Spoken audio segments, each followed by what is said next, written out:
ఏంటి ఇది టీయా? ఓసారి హైదరాబాద్ లో అల్ఫా కేఫ్ లో తాగుతూ తెలుస్తుంది. ఎలా అంత బాగుంటుందండి?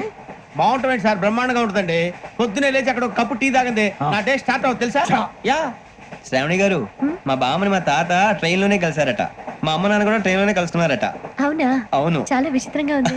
నువ్వు ఒక్కడే అనుకున్నాను, మీ ఫ్యామిలీ మొత్తం ఇదే టైప్ ఏంట్రా? ఆ చూపేంట్రా, అడు చూడు. వాళ్ళ మాటలకి వెళ్ళండి, నేను కూడా నా జీవిత భాగస్వామిని ట్రైన్ లోనే కలుసుకుంటానని జేసీ గారు చెప్పారు. ఆయన ఎవరు? ఆయన మీకు తెలియదు కదా, చాలా గొప్ప సిద్ధాంతి అని చెప్పినట్టే జరిగిపోతుంది. ఆ మొక్క జరుగుద్ది.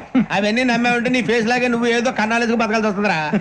మీరు ఇవన్నీ ఏ పట్టించుకోకండి, నిజంగా ఆయన చాలా గొప్ప సిద్ధాంతి. ఆడో గొప్ప సిద్ధాంతి, ఈడో గొప్ప యాదాంతి.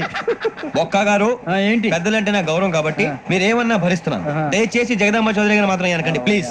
వెంకీ గారు, మీకు స్కార్పియో గురించి ఏమైనా తెలుసా? అయ్యో, దానికే బ్రహ్మాండమైన బండి, డీజిల్ బండి అయినా పెట్రోల్ పికప్ అంట, మంచి మైలేజ్ కూడా ఇస్తున్నాను విన్నాను. అది కనుక ఉంటున్నారా మీరు? అయ్యో, నేను అడుగుతున్న స్కార్పియో కార్ గురించి కాదండి, జోడియాక్ సైన్ గురించి. నవ్వేంట్రా? ఆ అమ్మాయి అడిగిందే నువ్వు చెప్పిందేంటి? స్కార్పియో అంటే కార్ అనుకున్నావా? మీ సైన్ ఏంటండి? నాది యాక్షన్. ఒక్క నిమిషం అండి. ఎక్కడికి?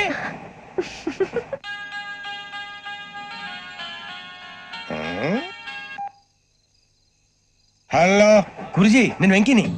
చెప్పు వెంకీ. మాట్లాడండి గురుజీ, ఎంతలా ఉంది? మాట ఎలాగుంటా నీకెందుకు రా, మ్యాటర్ అంటే చెప్పు.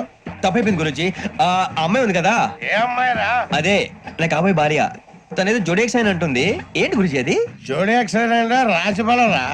అదా గురుజీ? ఇంతకే అమ్మాయి ఏ రాసి? స్కార్పియో అని ఏదో కార్ పేరు చెప్తున్నాడు గురుజీ. అది కారు కాదురా, పురుచిగా. అలాగా అండి, మరి నాదో? ఎప్పుడు పుట్టావురా? గురుజీ, మా చిరునాలు మీకు తెలుసు కదా, మళ్ళీ అడుగుతారేంటి? అయితే నువ్వు ఏరియన్ రా. ఏరియలా? వాషింగ్ వాటర్ పేరు చెప్తారేంటి?